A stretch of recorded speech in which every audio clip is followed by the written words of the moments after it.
सूक्ति क्या होता है? सूक्ति होता है ऐसी उक्ति जो सच है।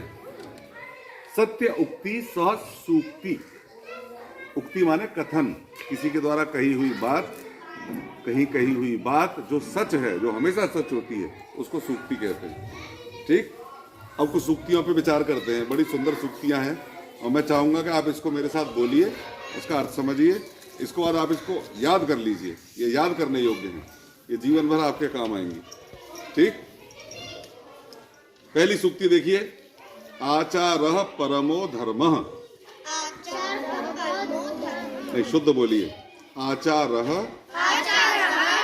परमो धर्मः। इसका अर्थ हुआ आचार परम धर्म है। अब आचार क्या होता है, कौन बताएगा? आचार का मतलब, आचार का मतलब होता है आचरण। आचरण का मतलब आपका व्यवहार, आपका चरित्र, आपका कामकाज करने का तरीका, है ना। आप किसी को मारते पीटते हैं, सबसे प्यार से पेश आते हैं, आपके जो है दूसरों की मदद करने की प्रवृत्ति है, या आप दूसरों से छीनने की प्रवृत्ति है। सबकी अलग अलग आदत होती है ना। तो आचार आपका जैसा है वैसा ही आपका धर्म है। संस्कृत में एक सूक्ति है, चरेवती चरेवती चरेवती सह चरित्रः। जो धीमे धीमे प्रकट होता है उसका नाम चरित्र है। मैं ये कहूं कि मेरा चरित्र बहुत उत्तम है, मेरे कहने से नहीं होगा। कैसे होगा? मैं जैसा हूं वो धीमे धीमे प्रकट हो जाएगा, धीमे धीमे स्पष्ट हो जाएगा अपने समय के साथ। तो आचरण अच्छा होना चाहिए। क्यों? क्योंकि आचारः परमो धर्मः। आचरण ही परम धर्म है, इससे बड़ा कोई धर्म नहीं है। दूसरा देखिए, विद्या ददाति विनयम। एक साथ बोलिए, विद्या ददाति विनयम। विद्या से विनय मिलती है। विनय क्या होता है? विनय का मतलब है नम्रता, शालीनता, झुकने की प्रवृत्ति। अगर आपके अंदर झुकने की प्रवृत्ति है, आप शालीन हैं। एक तो वो जो अकड़ता है, हर बात पर लड़ने को रहता, एक वो है कि भाई सबसे बढ़िया व्यवहार रखता है। राम राम जी, राम राम, नमस्कार जी, अंकल जी नमस्ते, आंटी जी नमस्ते। है किसी ने कुछ कह दिया, कोई बात नहीं, अब नहीं करेंगे अंकल जी। मीठी भाषा, झुकने की कला। तो ये कैसे आती है? विद्या ददाति विनयम। ये विद्या से आती है। आपने देखा होगा, जो लोग कम पढ़े लिखे होते हैं उनमें अकड़ बहुत होती है। दूसरे शब्दों में कहें कि वैसे गंवार टाइप के जो लोग होते हैं, उनमें क्या होता है? उनमें बहुत ज्यादा अकड़ होती है। और जितने पढ़े लिखे लोग होंगे वो उतने ज्यादा नम्र हो जाते हैं। सबके लिए ये बात नहीं है, कुछ पढ़े लिखे भी मूर्ख हो सकते हैं। शास्त्राणि धीत्यापि भवन्ति मूर्खा। शास्त्र पढ़ने वाले भी मूर्ख हो जाते हैं कई बार। तो सबके लिए कोई बात लागू नहीं होती, अपवाद हर जगह होते हैं। लेकिन विद्या से विनय आता है।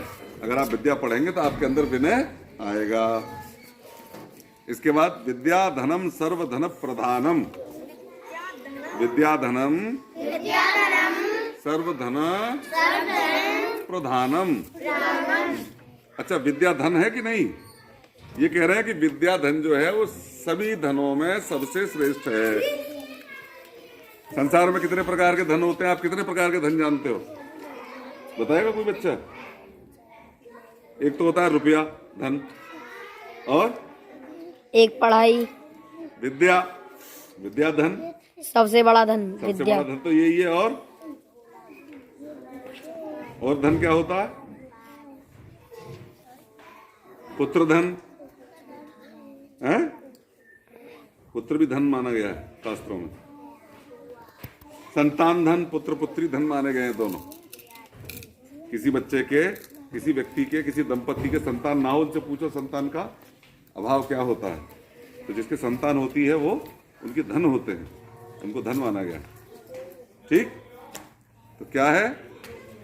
पुत्र है, पुत्री है, संतान है, वो धन है। सोना चांदी जेवर धन है, पैसा धन है। किसी के पास इतने सारे हाथी हैं, वो धन है। किसी के पास इतनी सारी गाय भैंस हैं, वो भी तो धन है। किसी के पास इतनी जमीन है, वो क्या है? धन है। लेकिन सबसे बड़ा धन क्या है? विद्या। विद्या क्यों है सबसे बड़ा धन? क्योंकि सर हम पढ़ लिख कर सब हाथी वाथी को खरीद सकते हैं। वेरी गुड, इन्होंने भी सही बताया। पढ़ लिख के आप सब चीज हासिल कर सकते हो, पहली बात। दूसरी बात, नौकरी भी कर सकते हैं। नौकरी कर सकते हो। नौकरी का मतलब हो गया कि जीरो इन्वेस्टमेंट पे आप कमाना शुरू कर देंगे। अभी मैं कोई दुकान खोलूंगा, मैं दुकान लूंगा, उस पर सामान लाऊंगा, उसमें माल लगाऊंगा, 4-6-10 लाख रुपया खर्च करूंगा, फिर 1000-2000 रुपये रोज की आमदनी होगी, है, मेहनत भी लगेगी। लेकिन नौकरी में क्या है, पढ़ने लिखने के बाद इन्वेस्टमेंट 0%, लगाना कुछ नहीं है, बस आना ही आना है, इसीलिए नौकरी अच्छी है। लेकिन नौकरी मिलेगी कब, जब आप पढ़ लिख के विद्वान हो जाएंगे, काबिल हो जाएंगे, योग्य हो जाएंगे, तब आपकी नौकरी लगेगी। ठीक। अब बात थी कि विद्याधन सबसे बड़ा धन क्यों है, और इसमें मुख्य बात यह है कि विद्याधन कभी चोरी नहीं होता। जमीन छिन जाती है, सोने जेवर चोरी हो जाते हैं, पैसा छिन जाता है, बच्चे चले जाते हैं छोड़ के, या तो दुर्घटनाओं में गड़बड़ हो जाती है। लेकिन विद्या जब तक आदमी जीवित है, जब तक उसके साथ रहती है। न चौरहार्यम न च राजभार्यम, चाणक्य नीति मैंने पढ़ाया था अभी कुछ दिन पहले। ना चोर चुरा सकता है और न राजा छीन सकता है, उस पर कर ले सकता है, टैक्स ले सकता है। भाई बांट नहीं सकते। न भ्रातृभाज्यम न च राजकारी, है भाई बांट नहीं सकते, राजा कर नहीं ले सकता। हमेशा बढ़ती है, घटती नहीं है। ये ऐसा धन है, मैं आपसे पूछूं कि ऐसी क्या चीज है जो बांटने से बढ़ती है, आप कहेंगे बांटने से तो सब चीज घटती है, बांटने से क्या बढ़ेगा। लेकिन विद्या ऐसी चीज है जो बांटने से भी बढ़ती है। विद्या कभी बांटने से घटती नहीं है। इसीलिए विद्या धनम सर्वधन प्रधानम, इसलिए विद्या धन जो है सभी धर्मों में श्रेष्ठ है, सबसे अच्छा धन माना गया है। इसलिए सारी चीजों को छोड़ दो, विद्या अध्ययन करने के लिए लग जाओ। विद्या अगर आपके पास आ गई तो फिर कोई चीज आपसे दूर नहीं है, फिर सारी चीज आपको सुलभ है, आप सब कुछ प्राप्त कर सकते हो। अगला देखिए, सत्यमेव जयते, सत्य की हमेशा जीत होती है। आप लोगों में बहुत लोग असत्य संभाषण करते हैं। इसका अर्थ हुआ कि आप लोग झूठ बोलते हैं, छोटी छोटी बातों पे झूठ बोलते हैं, अपनी मार बचाने के लिए, दूसरे को पिटवाने के लिए झूठा नाम लगा देते हैं। चोरी कर ली, किसी ने नाम लगा दिया किसी का, इस तरह की बात आप करते हैं। ये बहुत छोटी बात है। इससे पता चलता है कि आपका स्तर क्या है, आपका मानसिक स्तर क्या है। देखिए, आप बड़े जब तो बनेंगे जब आप बड़ा सोचेंगे। विचारों से तो आदमी बड़ा या छोटा होता है।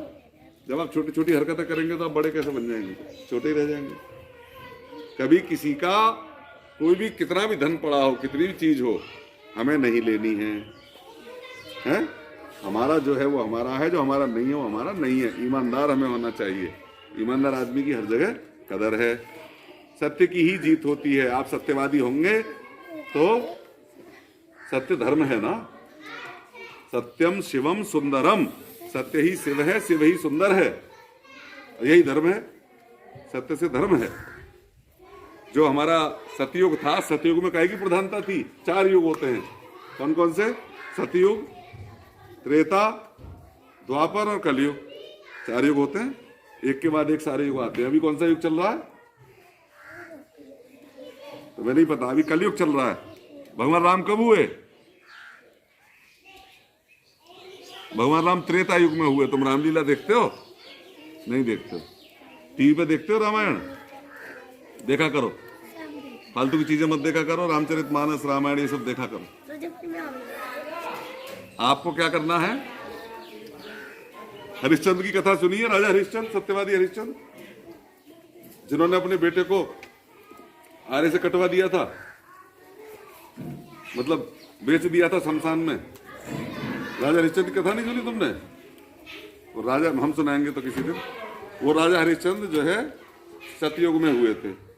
उसके बाद भगवान राम हुए, उन्हीं के वंशज त्रेता युग में। फिर द्वापर में भगवान कृष्ण हुए। अब चल रहा है कलयुग। अब भगवान कल की अवतार लेंगे, ऐसा कहा जाता है। संबल के पास कोई जगह, वहां अवतार लेंगे। शास्त्रों में ऐसा है, भागवत जी में सब लिखा है। तो सारी बात यह है, बात चल रही थी कि सत्य की ही सदा जीत होती है, सत्य ही धर्म है, सत्य ही शिव है। इसीलिए सत्य को आप छोटा मोटा मत मानिए। आपको जो आदत होगी झूठ बोलने की, कई बार छोटे लाभ लेने के लिए आप लोग झूठ बोल देते हैं एकदम से। झूठ नहीं बोलना है। क्यों? क्योंकि सत्य धर्म है, उसको कौन हरा देगा? जीत सत्य की ही होती है।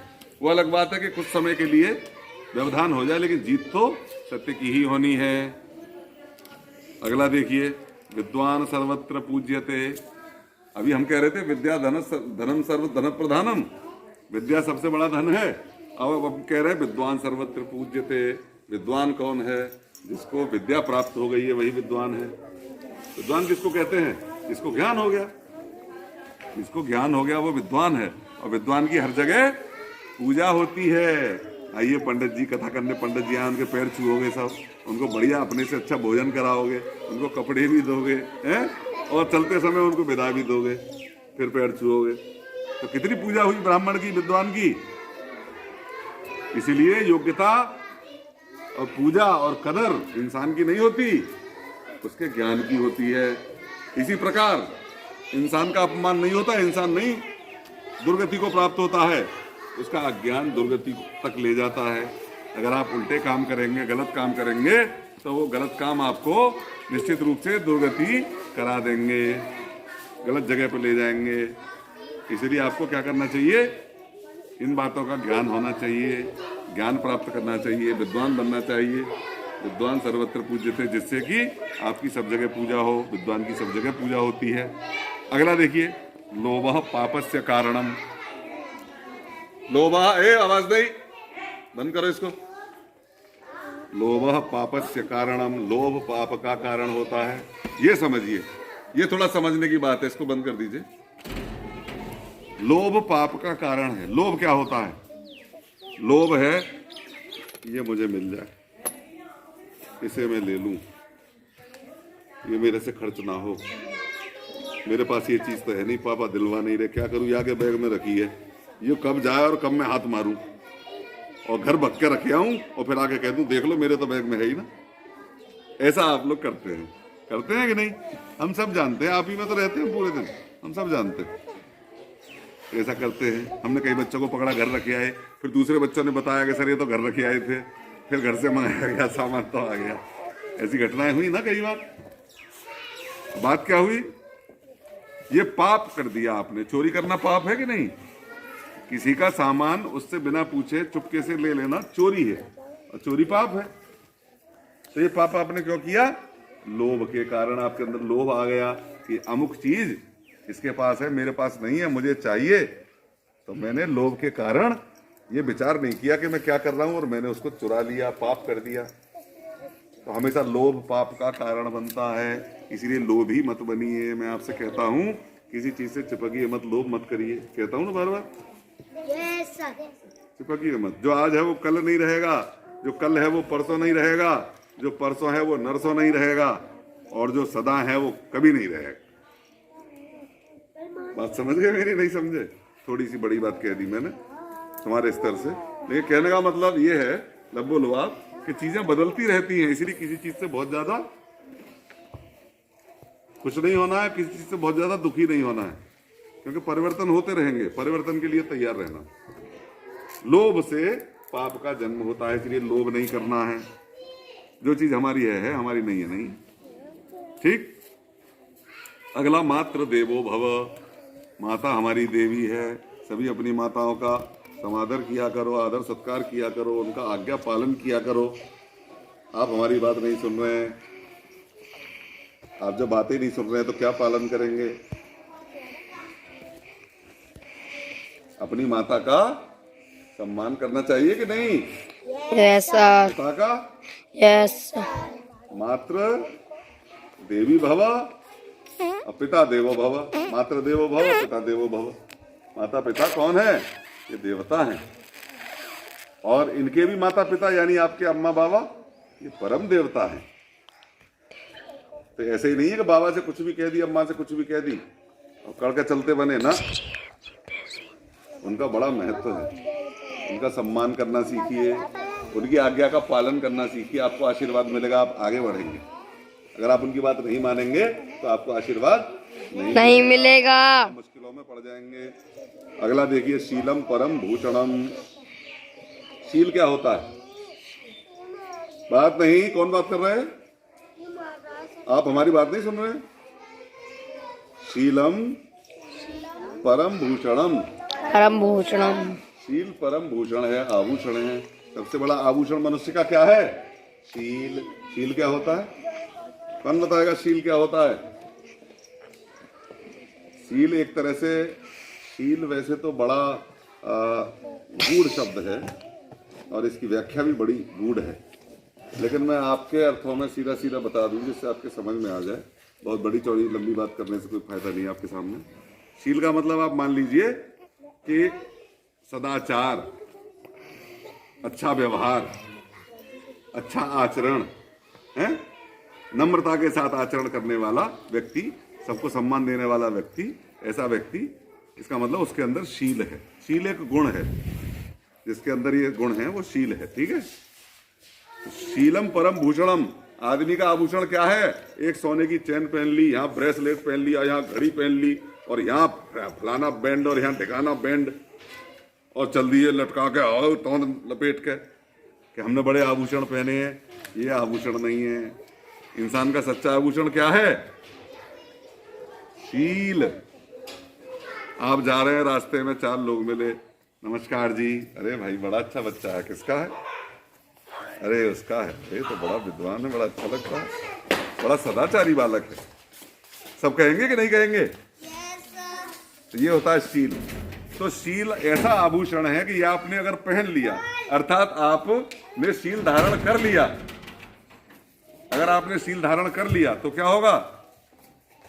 आपकी हर जगह पूजा होगी, हर जगह सम्मान मिलेगा, हर जगह आपको कामयाबी मिलेगी, हर जगह आपकी प्रगति होगी।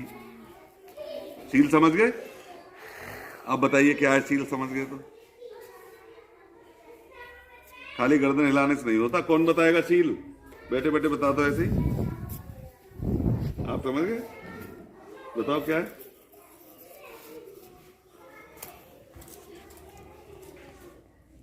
शील माने अच्छा आचरण, विनम्र आचरण, सदाचार वाला आचरण, सदाचार, जिसके अंदर ये गुण होता है उसको कहते हैं शील है।